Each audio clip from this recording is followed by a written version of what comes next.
story begins with a tall hospital building that was located in the middle of a wide street. In one of the rooms lay a young man who had just regained consciousness and, holding his head in his hand, asked what had happened. In front of him sat a girl who, smiling, exclaimed that he had finally woken up. The boy was very surprised and, blushing a little, cast a questioning glance at the girl. She immediately ran to the door and started calling Dr. Lee. The nurse wanted to tell her that a patient in the intensive care unit had regained consciousness. The boy asked her to stop and where she was going. He decided it might all be a dream and grabbed his lower back with his hand because he was in so much pain. He looked at his hands and wondered what had happened to him, and whether he had just been hallucinating. After all, he had just seen her underwear. But what had happened before, and why didn't he remember anything? A doctor appeared in the room and asked who had given him permission to sit up. The bandages hadn't been removed yet, and he wasn't allowed to move yet. He asked if she had contacted his family, but his cell phone was broken, and his SIM card was missing, so no one in the area knew him. When the main character heard about the mobile phone, he thought about it and remembered. He was about to take the college entrance exams, but his girlfriend suggested they break up. The good morning mood completely disappeared after such unexpected news. But after that, on the way home, he saw a little girl running in the middle of the road. This girl was playing on the road, and he decided it was very dangerous. The boy shouted at the girl not to go there.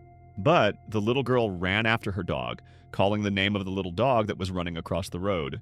The main character managed to push the girl away from the car that was rushing straight at her in time. He remembered that there was an accident, and after that he lost consciousness and ended up in the hospital. The man told the nurse to take care of his wound while he went to call the head doctor, and the girl immediately agreed. She approached the patient and asked him to lie down on the bed. The stitches had been in recently and he shouldn't move too much. He immediately thanked the nurse and asked her to take her time. The girl exclaimed again that she'd told him to move slower. If the wound reopened, he'd have to stitch it up again. The boy, falling asleep, thanked her for everything. He can't go wrong this time. Now he's finally confident he has a superpower and the ability to see through it. He needs to pass entrance exams and he can't stay here too long. He doesn't know how long he's been lying here and he hasn't been home for a long time. His family is probably very worried about him. The nurse pointed at the patient and exclaimed that the hospitalization had already been paid for and that he simply needed to recover. His injuries were still fresh and he needed several months to recover. The protagonist became very angry and said this wouldn't work. There were only 2 weeks left until the entrance exams and he couldn't stay here. The nurse exclaimed that he was not cured yet and he could not leave the hospital now. The boy began to examine it and noticed a black patchouli trim. The girl, blushing slightly, asked him what he had just seen. The doctor entered the room and asked what had happened again. The boy explained to the doctor that he was leaving the hospital and how long he wanted to keep him there. The doctor replied that he wouldn't recover until then. If he were to suffer any further illnesses, he feared he'd be left with the roots of the disease in the future.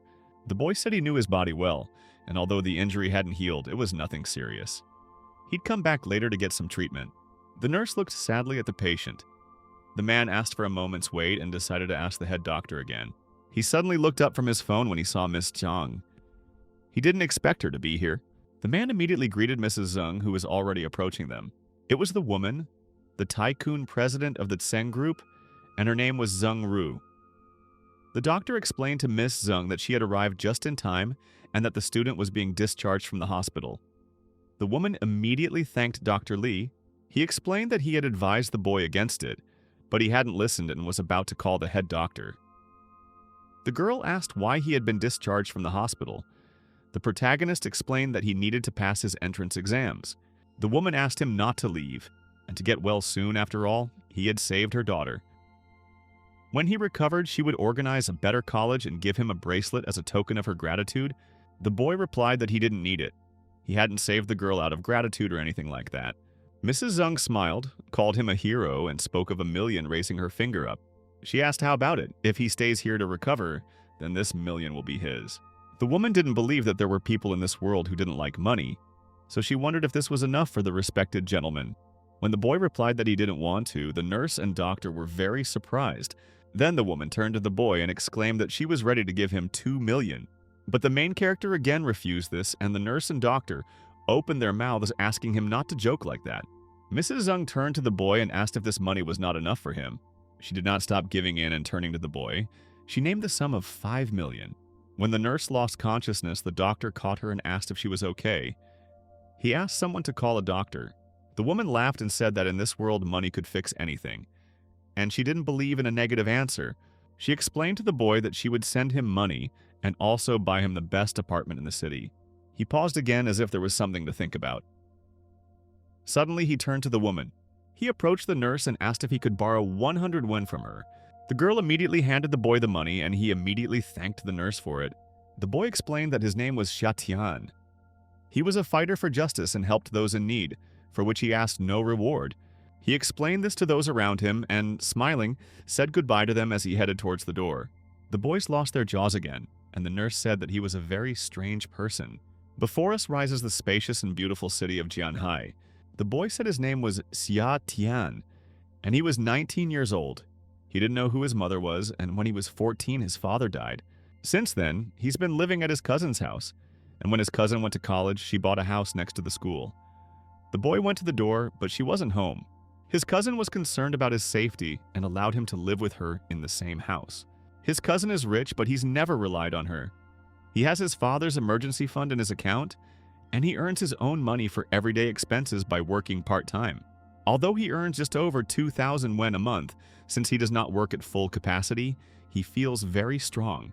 The main character approached the box and, opening it, saw an amulet that glowed with a blue light. There was a note next to the amulet that said that if he ever had a problem he couldn't solve, or was seriously injured, he should wear it. His mother left him this amulet.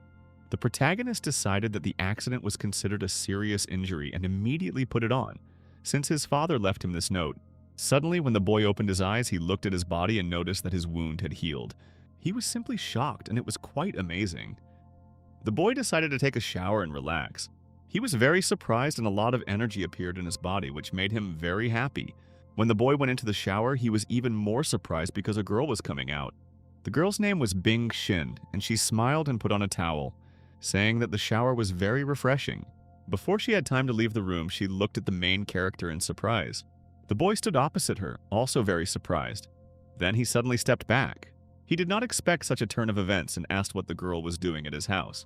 The girl also didn't expect this and, blushing a little, immediately grabbed the towel with her hands. She closed her eyes and began to scream, and her face turned even redder.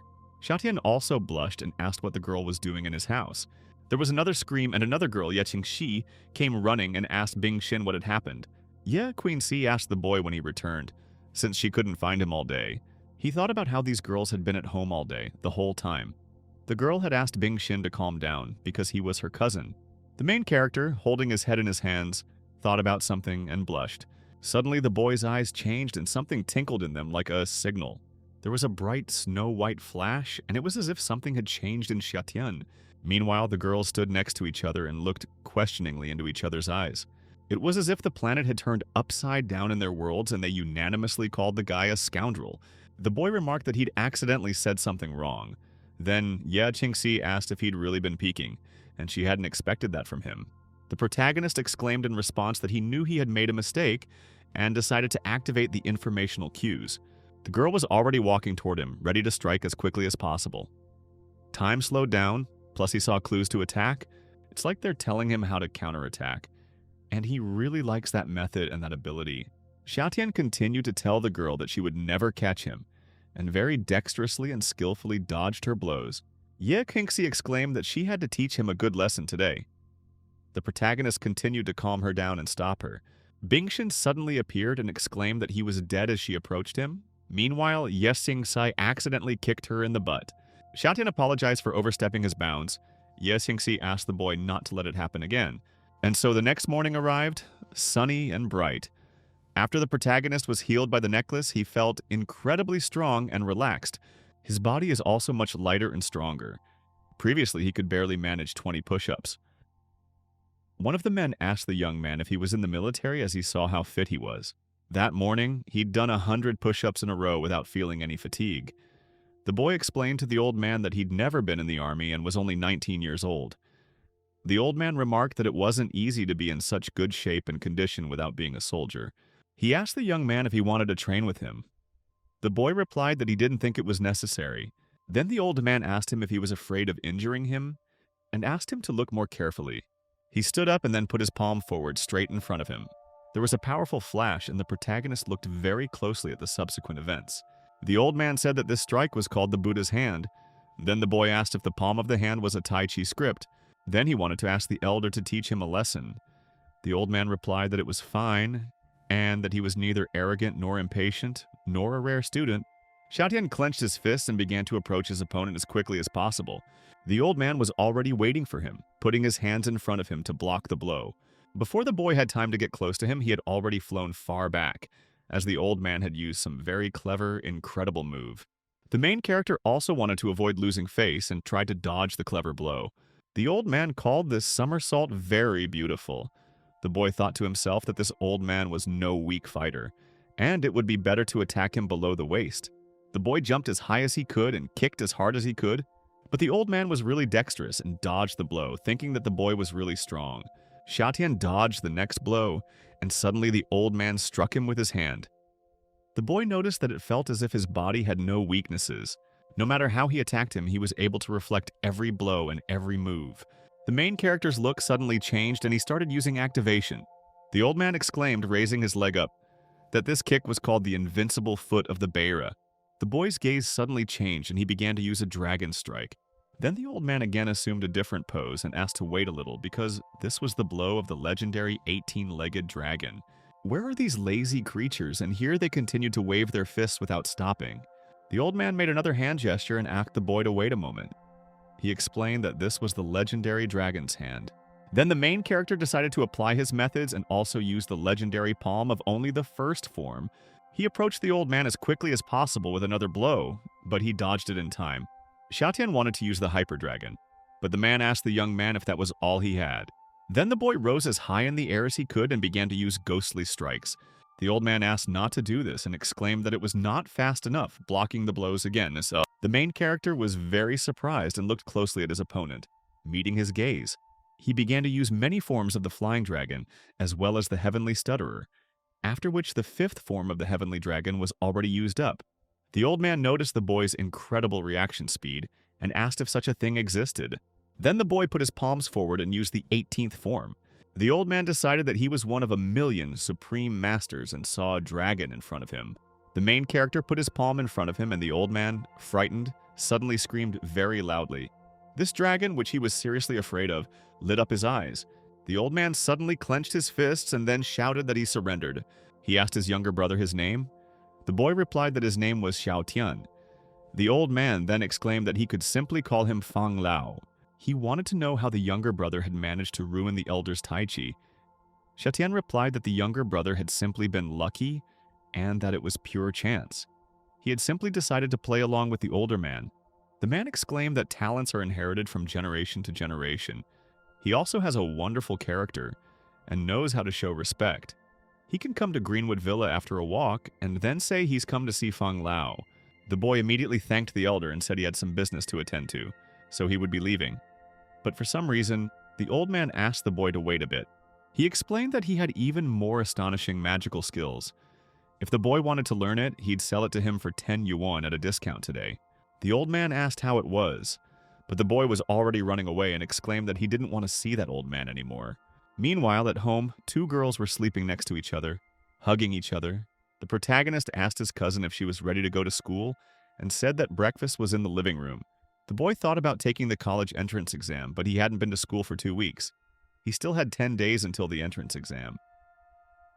Behind him, the girls whispered, asking if it was Xiaotian who had disappeared for 2 weeks. One of the girls replied that he was, and she thought he'd committed suicide after falling in love. Meanwhile, a girl named Wen Ya leaned against her desk and grinned broadly. The boy realized she was his ex-girlfriend. The students could never understand why she was second-generation relatives with Xu Xiao. A child born into a poor family, he thought. She must have learned the value of money after meeting this guy. Even if they both worked their whole lives, they couldn't compare to this guy's expenses for a whole year. Love is still unable to resist the harsh reality, and the girl felt a little sad when she saw him. The girl started talking about a guy named Xiao Chengchui who showed up and asked Wen to see what he had brought her.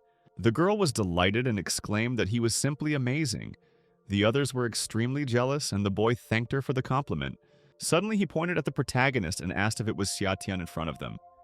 He said he thought he had committed suicide, trapped in love. Suddenly, this guy came up to him and started pouring a bottle of water over his head.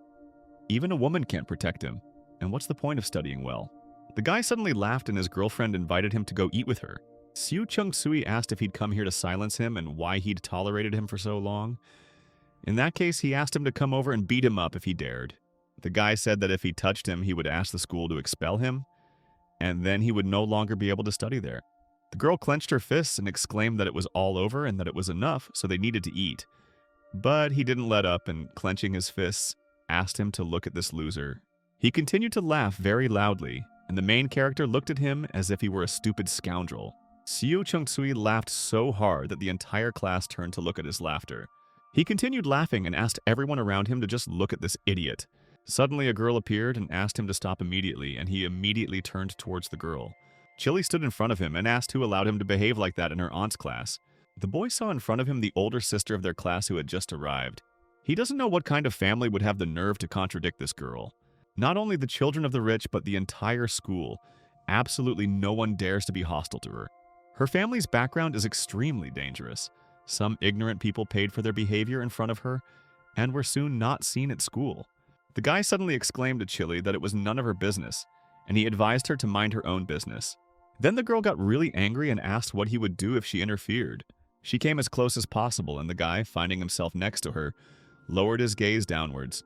Suddenly he turned to her and said that she had just stepped on his foot. Then he turned to the girl again and asked whether she would remove her leg or not. But Chili looked completely unfazed. The boy approached her and asked if she could hear him, but she remained silent. The girl told the protagonist that she was standing up for him, but in response, she showed zero respect. And how dare he do such a thing? Jia replied that she misunderstood him. Seo Chung-sui suddenly remarked that this was her territory after all. But he didn't expect the older sister of a Shanghai school to be unable to solve the problems in her class. They say this person is a failure academically. As he left, the guy said they wouldn't interfere with her showdown. Chili told Seo Chung-soo that she would deal with him right after he did. She asked the boy what the point of pretending to be a diligent student was. Not only was he unable to respond to bullying, but he also dared to be insolent to the one defending him. Xiaotian smiled and told the girl that her breath smelled bad. She then said he was annoying her and asked if he thought she was going to hit him. The girl clenched her fist and told the boy, calling him a kid, that he hadn't seen her fist yet. Then the boy asked her if she'd eaten tofu. Her friends asked if they could do it for her and sort it out. Chili suddenly put her hand forward and asked everyone to stay without fighting and leave immediately. For some reason, she turned around, grabbed her girls, and chuckled as she began to leave. Then the boy asked if that was all. The teacher appeared and explained that the lesson was about to begin and everyone needed to prepare for the practice test. A notebook appeared on the table, and the teacher decided to start the lesson as quickly as possible. Chili told her girls, who were her friends, to rush through the exam so that they wouldn't lose their lead. The girls immediately listened to their sister, and she said that no one would take her first place, laughing. Meanwhile, it was already time for the lesson, and the teacher was walking back and forth around the classroom. Suddenly, the protagonist looked forward and exclaimed that this could not be. The guy held a pen in his hands, and he thought that this was incredible and simply impossible. The solutions to all problems immediately appear in his head, and this happens so quickly that he doesn't even need to count anything. And now, an hour and a half has passed, the lesson has come to an end, and the children looked closely at the main character. He was already free, and everyone exclaimed that it was simply amazing and very cool. Xiaotian finished way too early.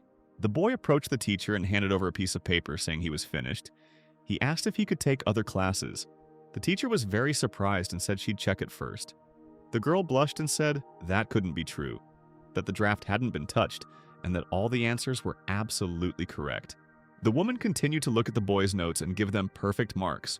The guys were also shocked when the boy said he'd already finished the rest of the tasks. The guys said Xiaotian was absolutely in awe because he finished so quickly. The teacher asked all the students to watch and learn from this boy's example, as he was the genius of their school.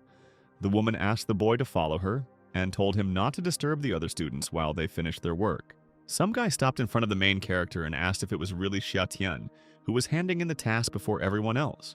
The guy exclaimed that they still hadn't figured out their problem. He had a bat in his hands and several other guys behind him for support. He said to Xiaotian that he heard that he had not even touched Wen Ya.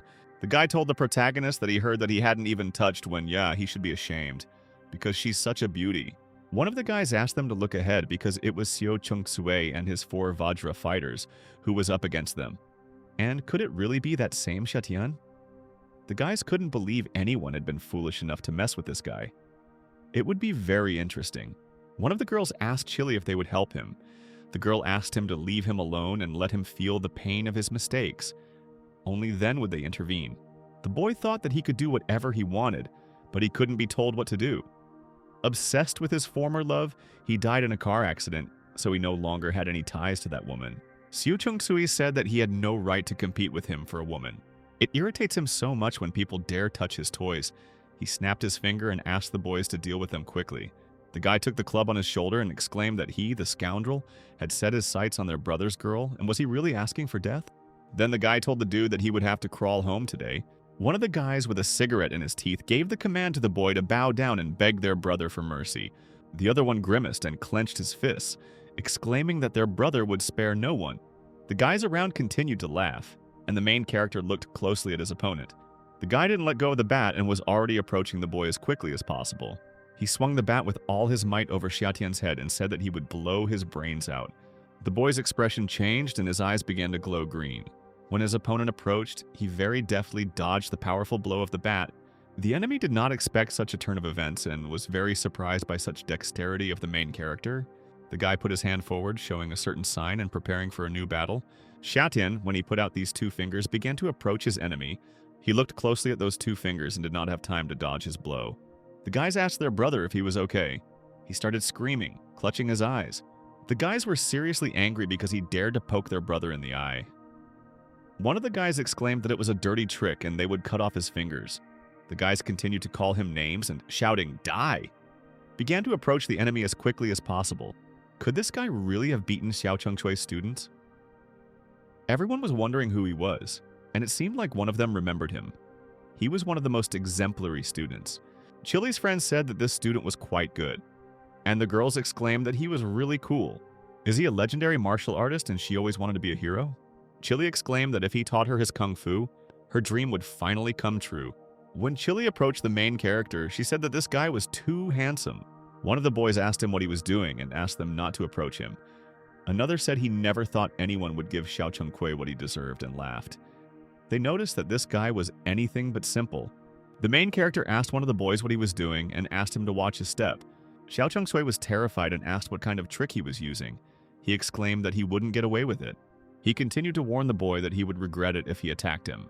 Chili called out to the protagonist and asked him to stop.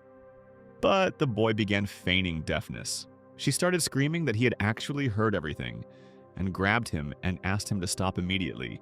The boy replied that she had already had enough of him and tried to get out of her hands.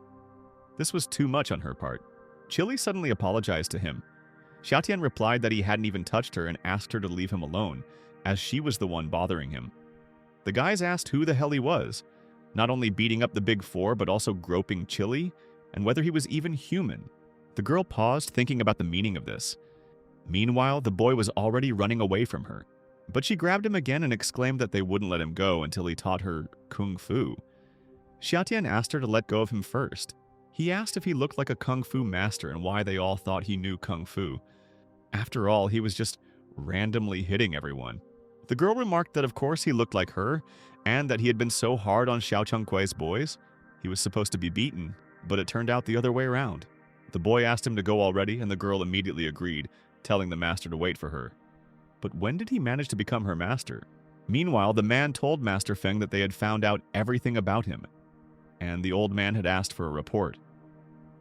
The boy began to explain that Xiatian was a 19-year-old man. His mother had gone missing after birth, and he had lost his father in an accident when he was 14.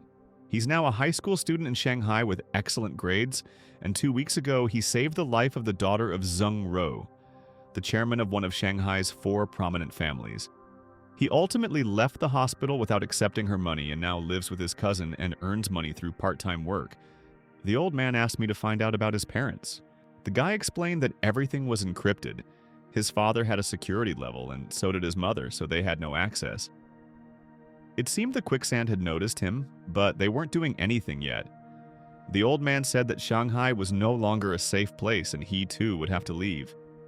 He asked him to stay here to protect him and kill anyone who dared to touch him. Meanwhile, the #1 assassin group is in quicksand. The boy asked the Lord when they would strike, and he replied that the time had not yet come. and that they needed to keep an eye on him. As soon as they found the secret recordings, they needed to leave. Chili was too excited and clenched her fists and exclaimed that she really wanted the master to teach her kung fu. And now they have already started fighting, and the girl ran up to him as quickly as possible after that incident with the attack. After that, he became famous throughout the school, and the teacher put Seo Chung-sui in charge, so he got off with a disciplinary sanction. Everyone was talking about how they wanted to be his little brother, and how he was their idol. They were talking about the first boy who beat up the bullies and how he was now a bully too. But the worst part is, he's now being chased by idiots. The girl was jumping back and forth, begging the master to quickly teach her kung fu. She followed him and then came up to him again and asked the master to teach her kung fu.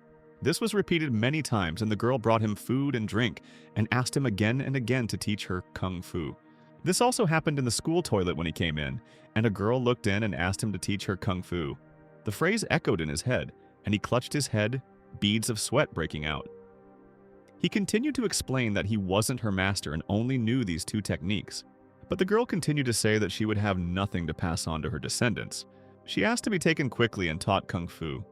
The boy asked what take meant. The girl replied that the master would marry her right now, and then he would be able to pass on his kung fu to her. Xiaodan told Chili that she looked like a loser and he was not going to marry someone who dressed so badly. Chili continued to get angry and she exclaimed, looking at the boy, that this is hip-hop style.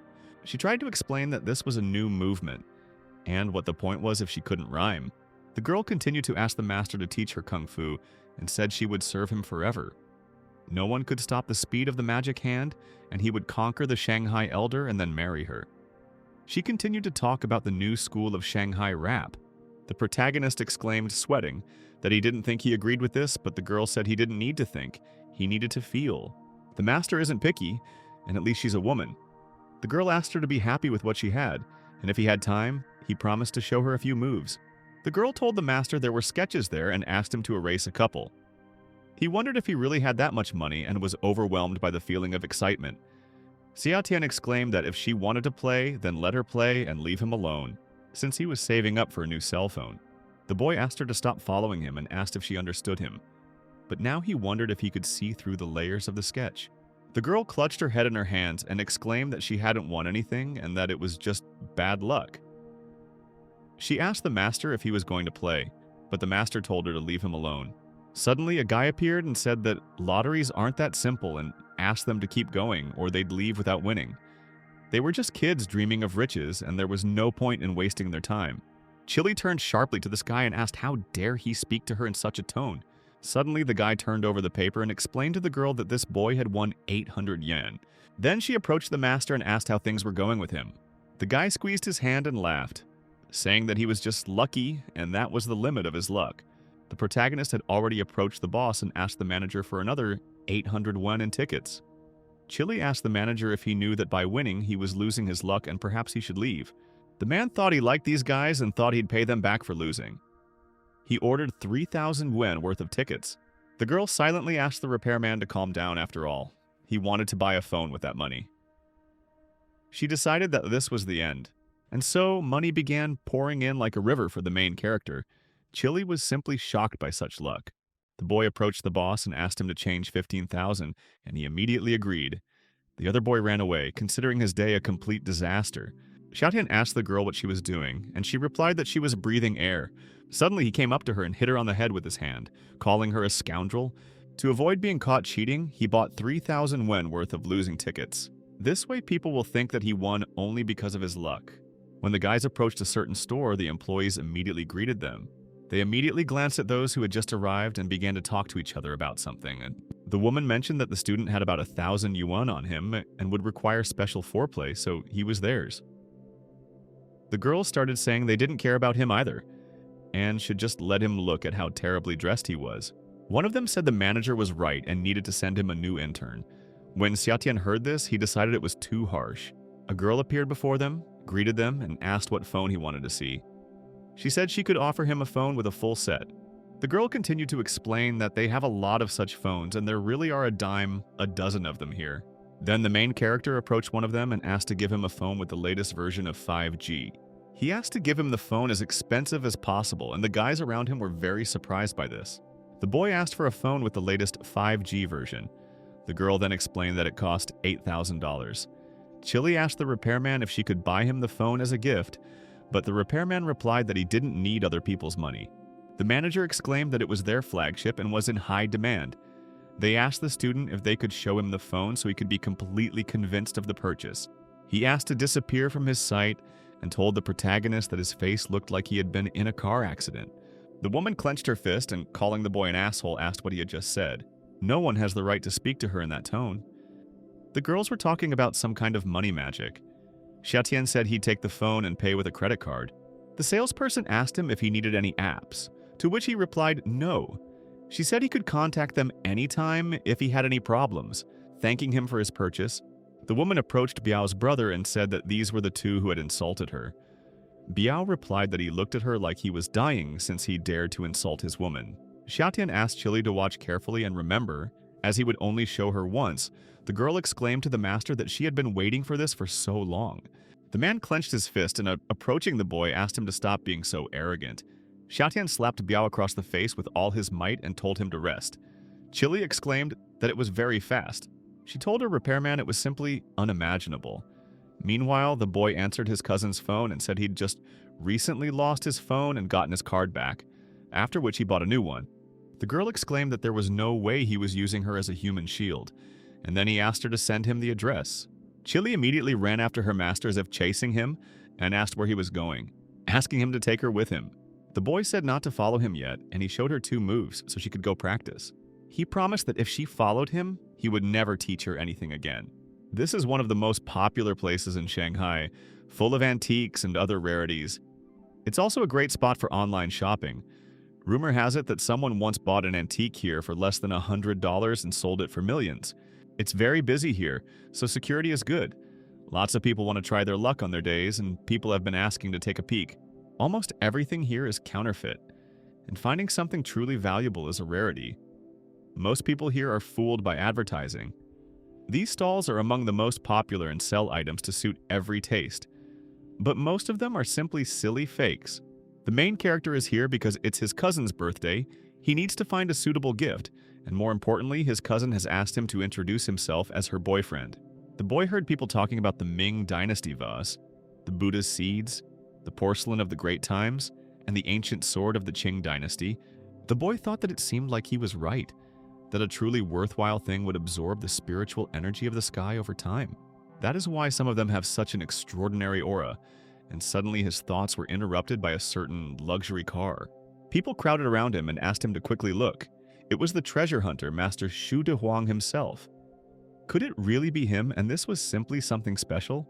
The people around shouted in admiration that this was simply amazing and a great success. The boys asked the master what brought him here, and at least they could see him in person. This master is one of the most popular historians in China, and he held a large, luxurious fan in his hands.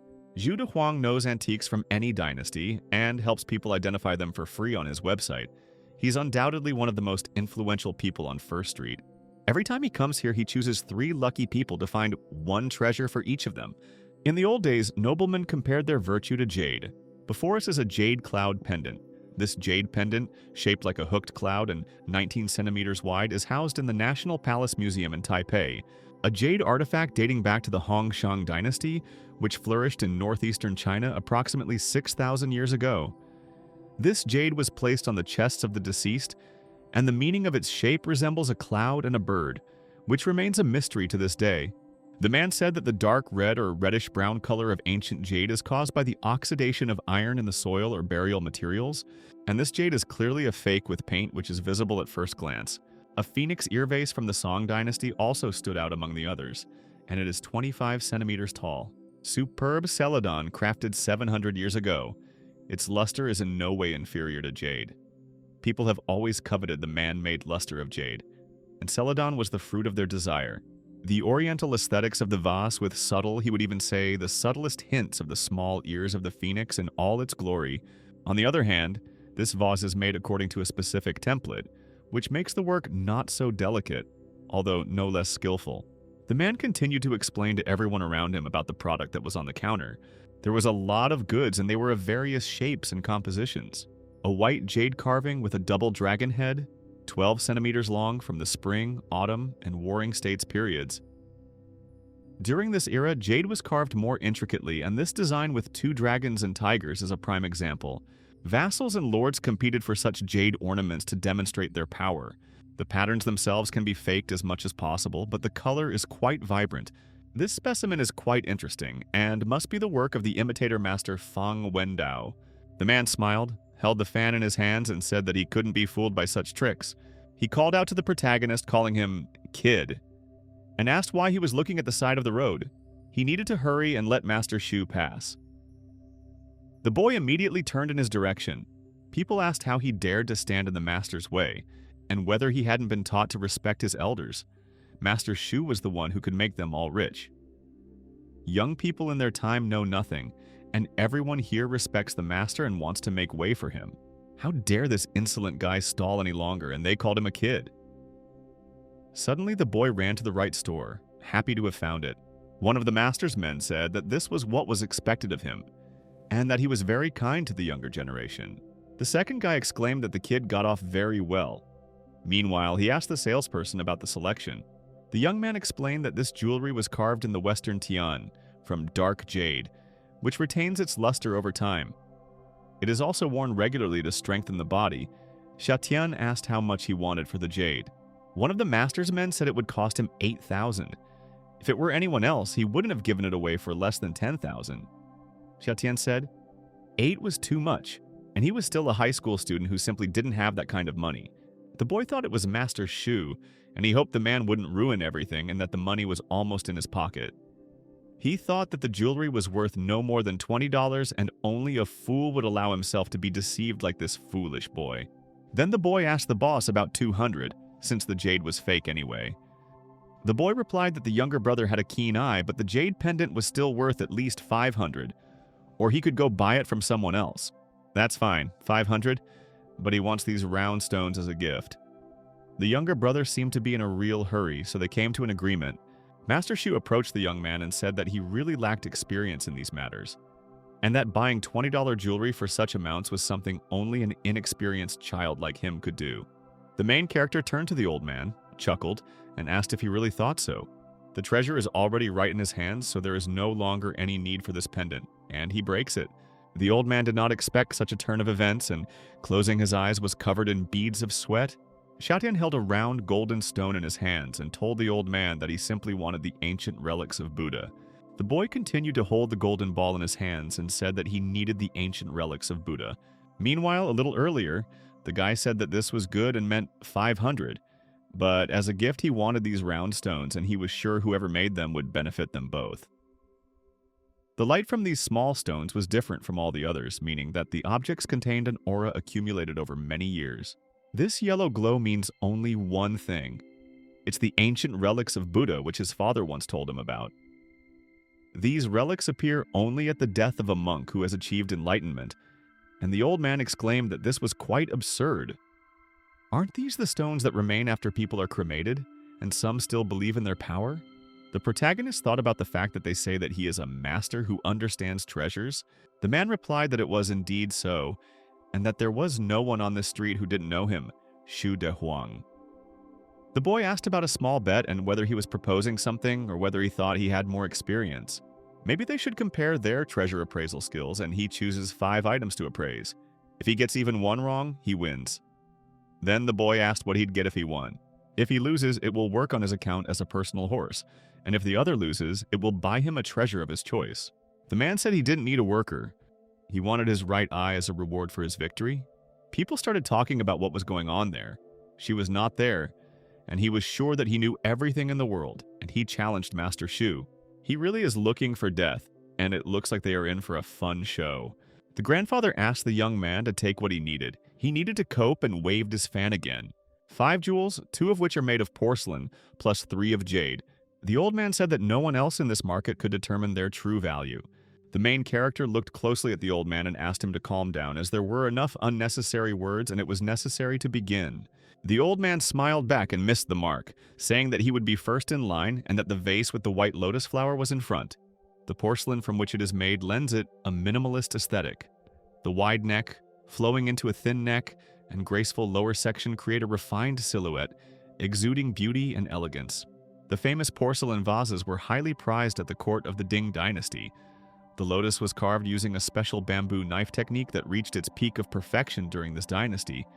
Is it really too late to admit defeat? The protagonist told Mr. Shu that if he was sure that the item was fake, he could perhaps break it. The old man said that, of course, if it was a fake, it was still worthless, but if he suddenly broke the real relic, he was afraid he would have to part not only with his eye, but also with his family. After all, you need to know the difference between heaven and earth. And he smiled sarcastically. The guys were talking about how this guy was clearly not himself and what was going on. Did he really do it? The old man looked at the main character in surprise. It was as if he was trying to understand something, and continued to look at the boy more and more closely and attentively. Xiaotian spoke, knowing it was truly a fake, crafted by Master Fanguji. But that was impossible, meaning it was a fake, and another one was already in the works. In front of us is a jade figurine of a mythical creature from the Han dynasty in the form of a lion with 2 wings. The nobility and even the emperor himself placed them in their homes to protect themselves from evil spirits. They continued to talk about how it was all a fake, and the old man clenched his fist when talking about the third. Jade from the Warring States period, 3 millimeters thick and 12 centimeters in diameter. The dragon in the center is carved as if it is about to break free and fly away. In addition to the value of the jade itself, legend has it that this relic was once exchanged for as many as 15 cities. People believed that if they possessed such valuable jade, they would be able to rule the entire world. The old man asked if he could tell about this thing and looked closely at the boy. The main character looked at him in response and clenched his fists in thought. His eyes lit up with a bright green light and he exclaimed that this was a real treasure.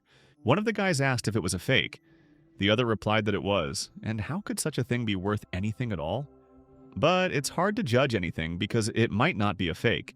The master exclaimed that it truly was a treasure, and he was right. He thought to himself that he had bought this jade from a trusted source. Did this kid really get it right again? Was it just luck, or is he up to something? He's got it right several times in a row, and if he were to rate it from 1 to 5, he'd be right.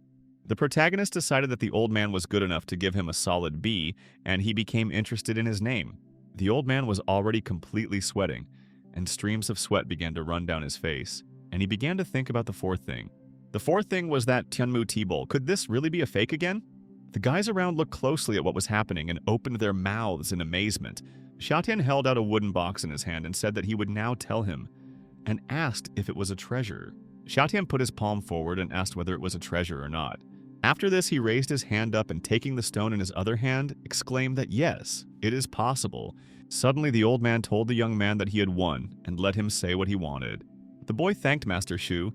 He liked the bracelet and would take it. He actually reached out and took the bracelet, which unexpectedly had a drop of blood on it. It was like a blood-colored heart, and the old man thought it was bloody jade. Someone in the crowd told his younger brother he'd give $1 million for the bracelet. Someone else wanted a whopping $1.5 million, and another $2 million.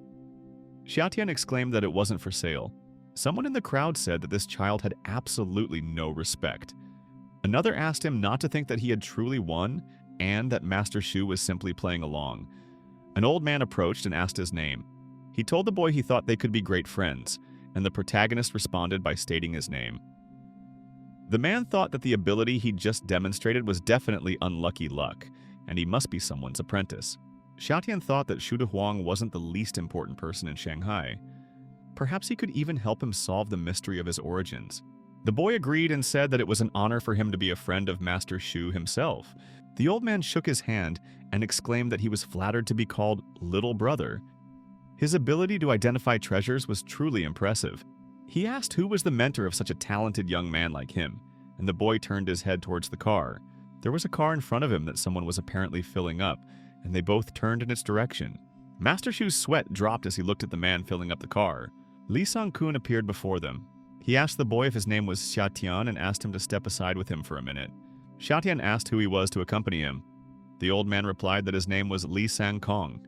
He was the personal bodyguard of Shu Qingha, the head of the Shu family. Li Sang-kin explained that who he is completely irrelevant. The conversation will focus on his previous actions. And so we return 3 hours earlier.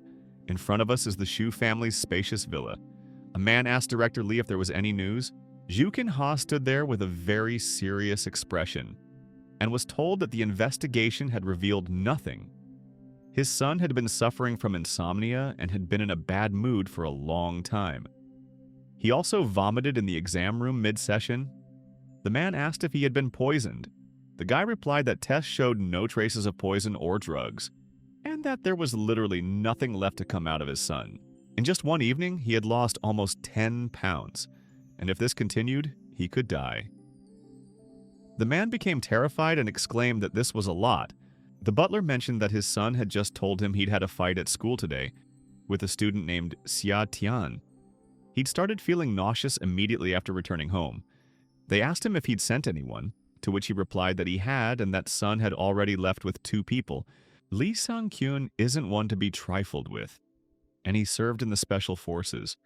Before leaving the military, he conducted numerous military operations, but was forced to leave due to the loss of his left leg. The guy looked closely at the man and exclaimed that in that case there was nothing to worry about. It was none of his business, and it was better to stay out of it or not blame him for his rudeness. Master replied to San that he shouldn't think he could be so rude to him just because Yu Qingha was behind him, and after all, he was his uncle. Before he could finish speaking, this evil guy asked these two to get started. The men clenched their fists, and the protagonist was behind them. He exclaimed that today even the emperor would not be able to stop him. Zhu Qinha began to approach his opponent faster and faster and put his foot forward. He tried to make a punch and swung his leg right in front of the guy with glasses' chest. It hit him straight in the chest and he started coughing up blood. Closing his eyes, he began to choke and blood began to spray in different directions, splashing and falling onto the floor. The guy did his job and he put his stump right on the floor. He exclaimed, looking at these scoundrels whom he had killed with 1 foot, that there was a pile of rubbish in front of him. The master remarked that it seemed he had underestimated his abilities and feared he could not guarantee his safety. He asked the protagonist not to resist, as those targeted by Shu Qing never come to a happy end. The boy thought to himself that this was his plan, to use this opportunity to lure out his master whom he considered an old fox. Meanwhile, this scoundrel called the main character a kid and asked if he wanted an invitation. The old man turned around and asked his younger brother for forgiveness, saying that he had tried. He turned around and grinned, continuing to hold his fan in his hands. The main character was already standing in front of the crowd, and one of the guys asked the others to break his legs. One of the guys who was this guy's assistant asked to break his legs immediately.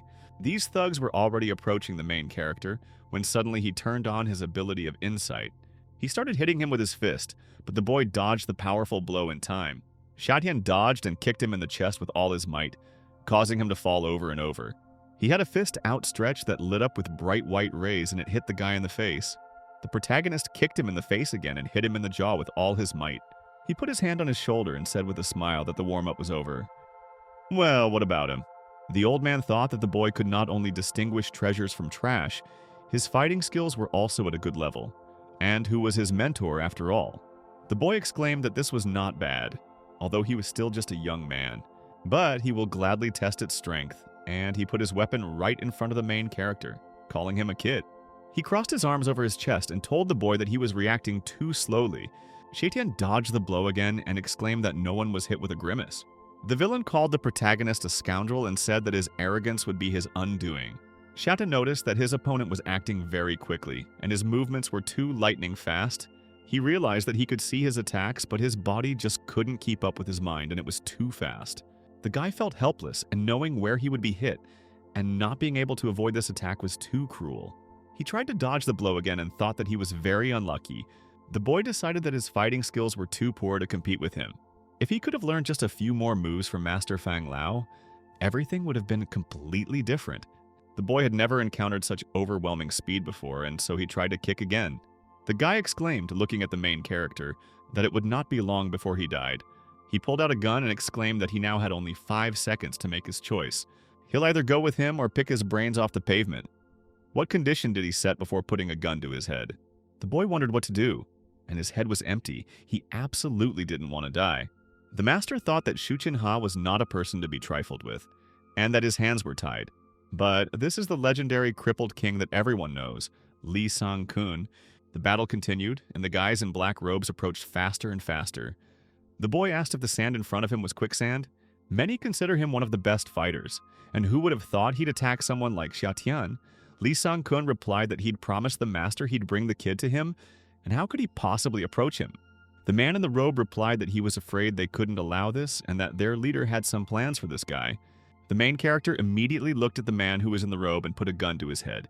Meanwhile, the master was also standing opposite him and had a fan in his hands. The moral battle continued, and at that moment he realized his life had been turned upside down. It's not exactly like his life had been turned upside down. I wouldn't say it was unexpected, but who can be prepared for something like that? Lee Sang-kun said that it seemed like he was lucky and he used up his last 3 bullets. Suddenly he turned away from everyone and said that they needed to leave as quickly as possible. The main character was very surprised and asked who they were. The robed men told him not to misunderstand, but they didn't care about his safety. They wanted the scrolls his father left behind. He advises not to pull any tricks and they will find countless ways to get rid of him. He's given only 7 days, and if he doesn't complete the task within the time, they'll make his life seem worse than death. The boys immediately said goodbye to the protagonist, and he thought something incredible had just happened. He wondered what kind of organization this quicksand was and what scroll they were talking about. His father had never given him anything like that. The old man asked his brother Xia Tian to let him take him there. The protagonist immediately turned his head in his direction and said that he needed to go to the Tianhe estate. And now before us rises a huge building in the form of a wide column. It was red brick in color and seemed to reach up to the sky. There were tables and chairs there, and a lot of people. People stood talking to each other and sipping glasses of different drinks. Suddenly a girl began to descend, and the crowd began to say that Ye Qingxiu was very beautiful. She truly lived up to her 4th place finish at Shanghai University. The guys immediately congratulated the girl on her birthday, and she became a little embarrassed. One of her friends rushed to her and exclaimed that Ye Qingxiu looked like a goddess, and she immediately thanked Bingxin for the compliment. The guy was holding a box with a gift in his hands and began to congratulate the girl, for which she thanked him. Another friend gave her Chanel No. 5 perfume and wished her a happy birthday. The next guy gave the little girl a pair of shoes that should fit her perfectly. The guys continued to congratulate the girl on her birthday. Bingxin exclaimed as she looked at the boxes that she had a lot of gifts and was clearly popular. The girl immediately thanked them all for the gifts, but for some reason she felt a little sad. Bingxin approached her and asked her what was wrong and why she was sad. Ye Qingxiu sighed heavily and looked at her friend with a sad look. She went to the window and asked her friend if she thought he would come. She continued to gaze into the distance and her eyes were sad. Suddenly feet appeared on the threshold and a man addressed Dear Miss Ye. He kissed her hand and said that the girl was very beautiful and that he wanted to propose. Someone in the crowd asked him not to even dream of it, as she was too good for them, and just let him see. There are plenty of rich kids here ready to compete for her attention. She's too beautiful, and he'd give half his life for a girl like her. Suddenly, all the boys turned towards the door and exclaimed that it was him. Nianling, one of Shanghai's 4 sons, is a recent student. He's also the vice president of the student council at Shanghai University. One of the boys said he's been completely and utterly in love with Ye Qingxiu ever since he saw her at Shanghai University. The boys were curious about what he had in store this time. This Wang Nianling was definitely not someone the boy could compete with. When Wang Nianling entered the room, he immediately turned to the girl. He was wearing fancy clothes and very expensive boots. A girl also entered the room. The guys started talking about her when they noticed that she also came here for the birthday. They exclaimed that she was definitely the student council president. The girl told Ye Qingxiu that she was a little late but had something for her from her old man. Today is definitely his day to see 2 Shanghai University beauties together. She's only 1 rank lower than Ye Qingxiu. The girl gave her friend a beautiful Qing dynasty calligraphy set, one of her family's 4 treasures. The boys were very surprised to learn that the girl's hobby was calligraphy and that it was a wonderful gift. One of them exclaimed that this was an incredible treasure and worth a fortune. The girl asked her not to worry because her old man's things were her things. Ye Qingxiu immediately thanked her sister. The girl approached Wang Nianling, who was a little upset and angry with her. He got down on one knee and began to congratulate the birthday girl on her birthday, for which she immediately thanked him. He handed the girl a huge bouquet of beautiful roses, and inside the bouquet was a small box. The boy began to open it, and a ring sparkled before the girl. He told Ye Qingxiu that he loved her with all his heart and hoped that she would now accept his love. The girls around him were very surprised and asked if he was really being honest. One of the guys remarked that Wang Nianling was well versed in his game, and even his methods for seducing women were on a completely different level. It seems he's gone on the offensive, and now no one stands a chance. Could he really have been hatching plans to steal his girlfriend? In his place, he'd only be thinking about how to help him, since that would bring him much more benefit. She accepted the flowers, and all that was left was to put the ring back in the bouquet, which would mean she agreed, and it was a perfectly good plan. The boys shouted and begged the girl to agree. Bingsin walked up to her and started whispering something in her ear, and she listened attentively. Ye Qingshu closed her eyes, blushed slightly, and thought for a moment before answering. The girl who stood next to her and gave her a calligraphy set also listened attentively and waited, like everyone else, for her answer. Suddenly, someone appeared on the threshold again, and, apologizing for being late, began to approach. It was the protagonist who, out of breath, clenched his fists and congratulated Ye Qingshu on his birthday. Xiaotian ran into the room as quickly as possible and apologized to the girl for being late, after which he immediately congratulated her. Wang Nianling remained standing with a bouquet of flowers and asked his beloved if anything had happened, but she had already turned away from him and headed toward the boy who had just arrived. Xiaotian, smiling, explained that there had been a slight delay along the way. The girl said that at least he still had a little conscience. She asked the hero of the occasion who he was, pointing her hand at the main character. Ye Qingshu immediately approached Xiaotian and explained to everyone around that he was her boyfriend. Wang Nianling was very surprised and couldn't understand what was actually going on. The others were also very surprised. The girl told the boy that if he didn't play along, they would find him at home as a cold corpse. And the boy also agreed. The boys asked Miss Ye why she hadn't told them anything about her boyfriend, as this could have avoided many misunderstandings. Wang Nianling asked why she didn't introduce her boyfriend to them. He asked what he did and what his father did. They might not have even heard of him, or even why he was dressed like that. Didn't he know he was going to her birthday party and that he clearly didn't conform to the local dress code? There's no point in comparing him. He's not even a match for Wang Nianling. Everyone at this party was better dressed than this simpleton. The girl thought about how she'd simply wanted to get rid of these annoying people by pretending he was her boyfriend. She couldn't even imagine that people would start insulting Xiaotian. Suddenly, the guest asked everyone to shut up immediately and asked why they cared about his clothes. Bingsin said that since everyone was here, they could begin the official part of their party. The girl asked her friend to celebrate properly and wished her a happy birthday.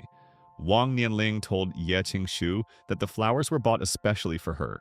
Xiaotian apologized and said that only he could give her roses, and immediately hugged the girl around the waist.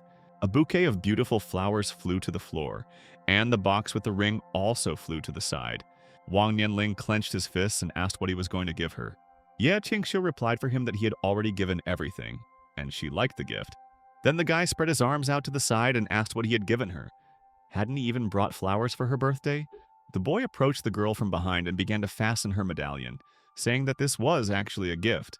Wang Nianling laughed very loudly and exclaimed that it would be better if he gave a bouquet of flowers than something like that.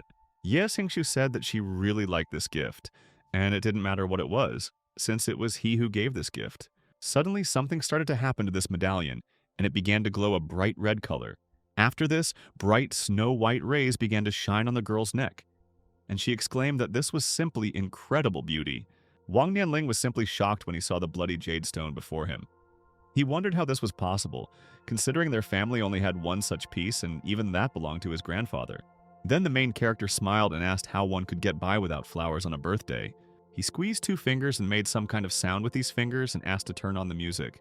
When the music started playing, the girls immediately began to lower their dresses as the wind lifted them higher and higher. They couldn't understand what was happening, and suddenly the guys started coming in with huge boxes that were full of flowers. There were a lot of bright red roses around the girl, and they counted 9,999 of them. The guests were simply shocked and lost their jaws in surprise at this turn of events. The main character started dancing with the girl and asked her to quickly look out the window. When she looked out the window, she saw the most beautiful fireworks in the sky. The sky was beautiful with the fireworks, and it was simply an incredible sight. The guys were talking about how lucky Ye Qingshu was to have this guy, and if only he were free. How romantic it was, and one of the girls also wished someone would do the same for her, so she would definitely marry him. Ye Qingshu twirled in a dance with the main character. He came closer to her and, having arranged such a romantic scene, congratulated his cousin on her birthday. After this, the girl thanked the boy, and they merged into a passionate kiss. The cousin said it was just for show, and yet it was his first kiss. The birthday party continued, and the fireworks in the sky were simply beautiful and bright, which brought joy to the heart of the birthday girl and everyone around her. The celebration continued, and a huge, beautiful cake was brought out from many floors. Bingxin suddenly grabbed a piece of cake and smeared it right on the protagonist's face. Meanwhile, the guest was sitting and gobbling up the cake when someone said that no one dared to disturb her. Xiaotian continued to entertain his girlfriend and those around him by showing various tricks. The boys drank, and the clinking of glasses echoed throughout the room. The guests continued to congratulate the girl on her birthday. One of the guys asked why the quicksand was protecting this boy. Then the leader replied that he assumed he had some treasure that they wanted to get their hands on. The bespectacled boy remarked that it seemed they had underestimated the student. In that case, he asked him to speak with Master Wang. It will be a little more expensive than expected, but it's still better than losing your life. Meanwhile, the boys had already said goodbye to each other as Wang Nianling stood next to his car and told Ye Qingxiu that he would give her a ride. The girl thanked him and said she wanted to go for a walk with her boyfriend. Bingxin was very surprised when she saw the supercar in front of her. Wang Nianling pointed at the protagonist and said that he didn't look like someone who owned a car. The boy closed his eyes when he heard what his opponent had just said. Suddenly, a cool car pulled up to them and the guys' mouths dropped open. Wang Nianling was the first one who heard the sound of wheels and immediately turned his head to the side. Bingxin was simply shocked, and this car really turned out to be much cooler than Wang Nianling's. She couldn't understand how this had happened, and cousin Ye Qingxiu shouldn't be that rich. What a mysterious guy he was. Wang Nianling lost his jaw and asked where the limited Mercedes-Benz building came from. The boy started singing the lady's song and saying that he was local and let her try it because he was not harmful and everyone was just raving about him. Wang Nianling clenched his fists and exclaimed in great anger that he would not let this go so easily. Meanwhile, the boy thanked the master, calling him Brother Shu. The old man replied that everything was fine and smiled at him. Ye Qingxiu asked Xiaotian what it all meant and asked him to explain. She said he could take the necklace back, but the boy exclaimed to his cousin that it was his gift to her, and how could she refuse it so easily? The girl responded that it was simply beautiful, but he had clearly stolen it from someone and asked him to return it to its owner. Master Shu told the lady that the blood jade stone was purchased by Xiaotian from the antique street. This is a precious treasure, and she simply needs to nourish it with 3 drops of blood per month. After a year, the pendant will begin to nourish her body. Xiaotian said that since she only sheds 3 drops of blood a month, there's no need to worry. He couldn't bear it if his cousin cut herself every time. The girl immediately clenched her fist and lifted the boy by the lapels, asking if he had lost his fear. Bingxin held out her hands and asked the boys to calm down. Shu laughed and said that Brother Shitian was overthinking things. The blood flow during these periods is meant to flush toxins from a woman's body. If such blood gets on the pendant, the jade will turn black and eventually crumble. The girls became embarrassed at the old man's words. Bingxin told Xiaotian that if he could guess what color underwear she was wearing, she would ask Ye Qingxiu to spare her. Ye Qingxiu immediately asked the girl to stop, and he looked closely at Bingxin. The boy explained that her underwear matched her hair, which surprised her greatly. Xiaotian hadn't expected her to be so bold. Then they asked him if they were dating, and the boy exclaimed that he had guessed right about the underwear. Bingxin asked if he was really speaking at random. Xiaotian replied that he was. It was the same this time, and he couldn't see it, but he was right again, which was very curious. The main character wondered if this girl had guessed about his ability to see through objects. Suddenly, the protagonist's gaze changed when he looked at the truck that was driving in front of them. Through it, he saw that there was a girl with a child being held hostage, and around there were many guys with weapons. Could this really be a kidnapping? And this woman who approached him in the hospital? Shitian took a closer look and saw that these guys had weapons, and the girl he saved. The little girl sat on the floor with her hands tied and tears in her eyes. Xiaotian turned to Brother Shu and asked him to pull up alongside the truck on the road. Ye Qingxiu was surprised and asked him what was going on. Xiaotian continued to ask the old man to immediately catch up with that truck on the road, and he stepped on the gas. The boy explained to the old man that the president of the Chengming group, Zheng Ru, had been kidnapped along with her daughter, and that the police needed to be called. Ye Qingxiu told her friend that she was probably a tycoon from Shanghai. Bingxin asked how that was possible and how he knew. The old man asked if it was worth calling his men, and the boy replied that they would have a better chance if he went alone. Ye Qingxiu exclaimed that it was too dangerous and she didn't agree with this plan. Xiaotian hugged his cousin and asked her to simply trust him. The car drove faster and faster and was already completely level with this huge truck. Zheng Rao was tied up and asked who they were.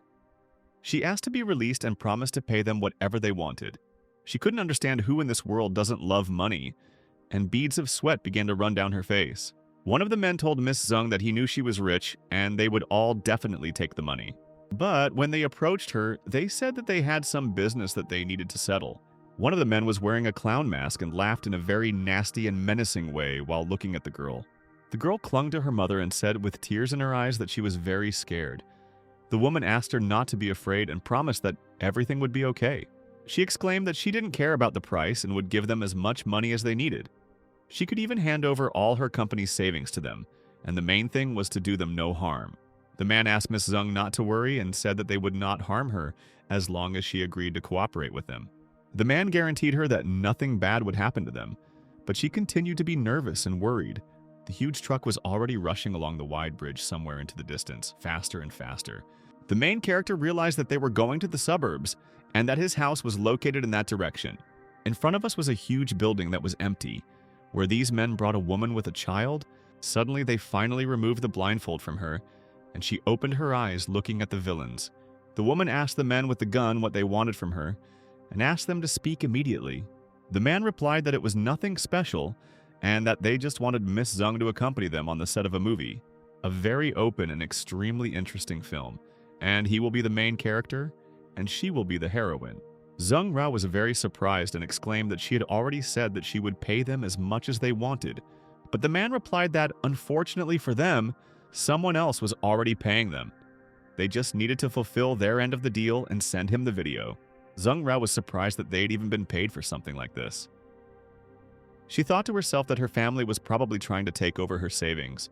Once they have the video, she will have no other choice, and this is simply incredible baseness. One of the men began to take off his jacket and exclaimed, approaching the girl, that he had not had a woman for a very long time. Zung Ru began to move back and scream at them not to come near her, otherwise she would bite off her tongue and kill herself. But the man continued to tell Miss Zung that he advised her not to be so impulsive, as it was all for her daughter's good. This way, she would become an orphan, so there was no need to resist. There are so many bad people wandering around, and who knows what will happen to her after this. The girl was very afraid and worried about asking someone for help. And then a huge camera appeared in front of her, pointed straight at her. The men started filming for the first time, and the engine was already running when he approached the girl from behind. She silently prayed for help, and for the sake of her daughter, she had to stand tied up next to these scoundrels. Her face flushed and beads of sweat began to trickle down her cheeks. Suddenly, she heard someone's voice. The guy asked the animals to stop immediately and asked if they really had nothing human about them. The guys were very surprised when they heard the guy's voice behind them. They turned to look at him and asked who he was. Xia Tian looked at the scoundrels carefully. One of them pointed his gun and asked them to stand still, or he would look like a colander. When Zung Ro saw who was in front of her, she recognized that same student and was happy about it. The main character said that if he shoots, he guarantees that the police will be here in exactly 3 minutes. The guy exclaimed that he didn't care who arrived there, even if it was the Prime Minister himself, and he asked him to stop, otherwise he would die. Xiaotian replied that he might not want to die, but they had his woman, so he was forced to confront them. Zung Ru blushed slightly, smiled, and looked at the main character with affection. Xiaotian continued to say that they had his woman, so he was forced to fight and resist them. Then the man with the gun exclaimed that he was clearly delirious, and that she was the president of the Senman group. She hadn't had anyone since her husband died. Zung Rao was very surprised when she saw the boy in front of her. She silently asked him to leave quickly, as it was too dangerous here. The guys didn't have time to finish speaking before one of them started shooting, and many shots rang out all around. The main character had already managed to escape when one of the guys asked to find him immediately and not skimp on bullets. The boy hid somewhere behind a barrel and tried to look through it again so as not to be killed. He realized that he could not fight head-on and needed to act covertly. The boy decided to try out a certain toy and grabbed his watch with his hands, looking at one of the opponents who was already next to him. He took his watch off his other hand with one hand, but this watch was simply unusual. Old Man Shu told Brother Xiaotian that he had a treasure for him that could help in his situation and handed over the boy's watch. The old man explained that this was an unusual watch and that it had sleeping needles and small smoke bombs built into it. But this is an experimental sample, so some problems may arise along the way. They will believe that luck is on his side today, and the boy immediately thanked the old man. He had already prepared to strike and began to activate the sleeping needles. These needles had already flown towards one of the villains, and he chuckled and scratched the back of his head. The other guys were also very surprised when they sensed some kind of catch and looked ahead. One of them was already lying on the floor, and as he fell, he asked where it all came from. The boys started firing again, shooting at the wooden surfaces in front of them. The protagonist once again thanked Brother Shu for such incredible help. He began using the unusual watch again, and smoke bombs flew towards the opponents. They immediately started coughing and asking where a simple guy could get such things from. The main character quickly jumped out of hiding and had a huge iron pipe in his hands. He hit one of the men on the head with the pipe with all his might, and he fell down screaming. The man holding the gun in his hands exclaimed to the boy that he had definitely had enough and asked him to come out. The man grabbed the woman by the hair and she screamed loudly in pain. He had already put the gun to her temple and exclaimed that he would count to 3. If he didn't come out, he would pick her brains off the floor. The boy thought that he had run out of needles, and as luck would have it, there was only one opponent left. The man was about to pull the trigger when the main character suddenly appeared. The boy had the same metal pipe in his hands, and with a cry, "Here I am," he flew straight towards the enemy. The man realized that he was not throwing away the metal pipe and was about to pull the trigger. But the boy turned out to be very agile, and streams of scarlet blood flew in all directions. Zheng Rao started screaming in fear, and her scream was so loud that it made everyone else's ears pop. The man with the pistol in his hand laughed and exclaimed that the gods were on his side today. The main character was lying on the floor in a pool of blood, and the man continued to laugh evilly. The girl looked at the main character with tears in her eyes, and her gaze was very sad and frightened. The man approached the woman and said that now that no one was bothering them, they would continue from where they left off. The man suddenly dropped his weapon and, laughing, began to approach the girl. Xiatian tried to pull himself together and get to his feet. He grabbed his iron pipe and, rising above his opponent's head, tried to hit him with a scream. The man couldn't understand what had happened, but before he could say anything, the pipe hit him on the head. Xiatian exclaimed as he approached the man that he still had to finish him off. When the boy untied the woman, she immediately pressed herself against him. She asked him why he did it, and the boy replied that he was just that kind of person. If he sees injustice, he tries to help immediately. Zheng Rao hugged him and asked him with tears in her eyes why he was taking such a big risk. She asked the boy to be patient for a little while and promised to call an ambulance. Zheng Rao was in complete despair. And with the boy in her arms, she begged for an ambulance to come quickly. Xiatian asked them not to do this because sending him to the hospital would only add to his problems. He didn't want to get involved with the police. The woman said that he had been shot, but the boy asked her to go since it was only a kilometer to his house. The little girl rushed into her mother's arms and she asked her not to be afraid because everything would be fine with them. The protagonist told the woman he could get there on his own, so she didn't have to help him. And here we are, in front of Xiatian's house. When the woman came inside, she asked if it was his house. The boy explained that he had lived there before and was now staying with his cousin. Zheng Rao noticed with a sad expression that he was definitely not rich. So why was he refusing her money? Was it pride? That concept was so much more important than money at his age. For her, money always came first and took precedence over everything else. And in the end, he was saved by someone who didn't attach any importance to money. The main character was sitting in front of his computer and asked if she could help. He asked if she wanted to pull the bullet out with her fingers. Not only was that impossible, but it could also cause an infection. But the boy asked to disinfect the wound, and then she would be able to pull out the bullet with her hands. Zheng Rao exclaimed that she would never do that because he might die from pain shock. The boy asked the woman not to worry and she approached him, blushing a little. Xiatian asked her to look at that place later, but now she had to take out the bullet first. The boy clenched his jaw and begged her to quickly pull out the bullet. The woman asked if she was doing it right. The main character continued to scream in pain as all this was done without anesthesia. When Zheng Rao pulled out the bullet, blood spurted out in scarlet streams right onto her face. She managed to pull out that ominous bullet, after which she bandaged the main character. Too much blood flowed out, and the boy thought to himself that it looked like he was dying. Suddenly, a pendant, golden in color and in the form of an amulet, lit up on his chest. The woman looked at him, a little frightened, and the multicolored rays began to rise higher and higher to the very ceiling. It was simply an incredible sight. Everything lit up with bright rainbow colors. Zheng Rao exclaimed as she looked at what was happening, that this was simply impossible and the wound was healing. And now, the next morning has arrived. The dawn was quiet and beautiful, and the sky was blue. The woman lay on the bed hugging the main character and her little daughter. They lay like that, or rather fell asleep, and she protected him after such a serious operation. When the boy opened his eyes, he saw a little girl standing before him, greeting her big brother, who returned the gesture. Xiatian noticed that his body had been restored thanks to the amulet, and was overjoyed. The little girl told her big brother that she thanked him for saving them again. The girl exclaimed, hugging the boy, that in gratitude she would become her older brother's wife as soon as she grew up. Xiatian laughed in response and said they would talk about it when she grew up. The girl said she'd remember that and started waking her mother. The boy said his big brother was going out into the yard, and he asked the girl to stay and look after her mother, and she immediately agreed. So much has happened lately, and life has suddenly become so unstable. There are also these mysteries about the death of the father, and what kind of scroll is this that they so persistently demand? He thinks he needs to find it first and then figure out everything else. But his father never told him about any scrolls. It was as if he was being pursued by hooded villains who asked him if he was thinking of escaping. The protagonist turned around and thought that it would take them a little longer. But why were these guys so annoying?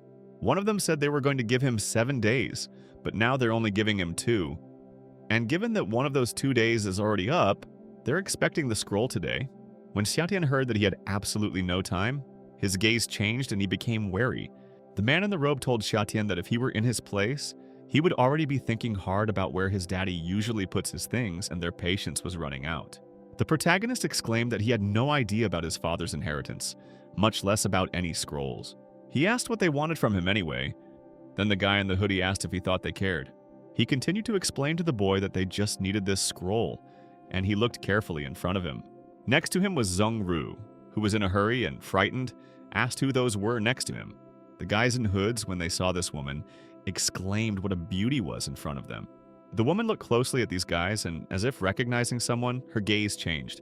Xiaotian turned to Zheng Ru and asked him to go back into the house and not stick his head out, no matter what happened.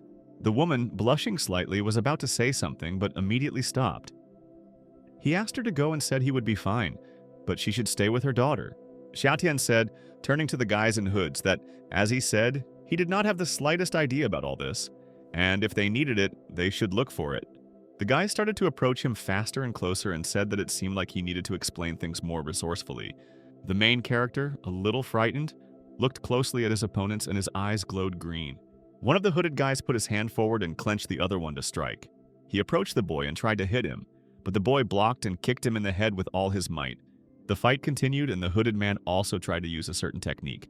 The main character immediately jumped back far and, clenching his fist, began to approach the enemy again. He jumped as high as he could above his head, and the foot flew straight into his chest. The battle continued, and the boy also dodged the next blows of his enemies. He used his legs to strike with all his might. First one opponent, then another, in the head. The boy blocked again, and a bright red circle appeared above his head as a form of protection. He continued to perform various techniques and fight with his enemies. One of the boys exclaimed that the boy was using the Fang Chou Feng style of Kung Fu, and that he needed to be eliminated. He again began to approach the boy as quickly as possible, and the other guys did too. Xiaotian thought to himself that there was no way he could handle 3 in a row. Even with his supervision, he simply wouldn't have time to block them all, so what was he supposed to do? He just escaped death, and now she is knocking on the door again. So inopportunely and so quickly, the protagonist clenched his fist and decided to eliminate these scoundrels as quickly as possible. There were too many of them, and one of them was already preparing to strike. But the boy was already near them, and they could not understand what was happening and what kind of power he had. How is this even possible? And Xiaotian's father never wanted to drag him into all this. He never taught him martial arts, and why is the boy so strong? Where does he get all this incredible strength? One of the guys put his hand forward with a weapon in it and exclaimed that it was necessary to use another plan B. It was a stun gun, and the main character was completely lit up with bright blue rays in the form of lightning. Meanwhile, Zheng Ru watched what was happening through the window and, seriously frightened, tears began to flow from her eyes. The boy fell to his knees, seemingly exhausted. He felt his energy draining. One of the boys took out his sharp dagger and exclaimed that today was the day of his funeral, laughing very loudly. Of course, his death will complicate their entire mission a little, but if they leave him alive, he will definitely become a threat to everyone in the future. Suddenly, the woman started running towards them and asked these scoundrels to stop. Covering him with her body, she hugged the boy and asked him not to kill him. She begged and promised to do whatever they asked. Xiaotian asked what she was doing and asked her to return home. Zheng Ru exclaimed that she wouldn't do that even if she were killed, as long as she died with him. The boy asked why she was crying, because he was just an ordinary student from the street. Zheng Ru, tears in her eyes, replied that it was because she liked him. She couldn't control herself, and it was hard to even think about never seeing him again. The man had already drawn his sharp dagger and said it was very funny how people, even before death, found time for such words. Well, they wouldn't ruin their idol and would send them to the next world together. How useless he is and can't even protect this woman. If reincarnation exists, then he wants to become so strong that he can protect all his loved ones. In his hand was a huge, long, sharp sword that was completely covered in blood. The boy had long black hair fluttering under his hat, and he did not let go of his weapon,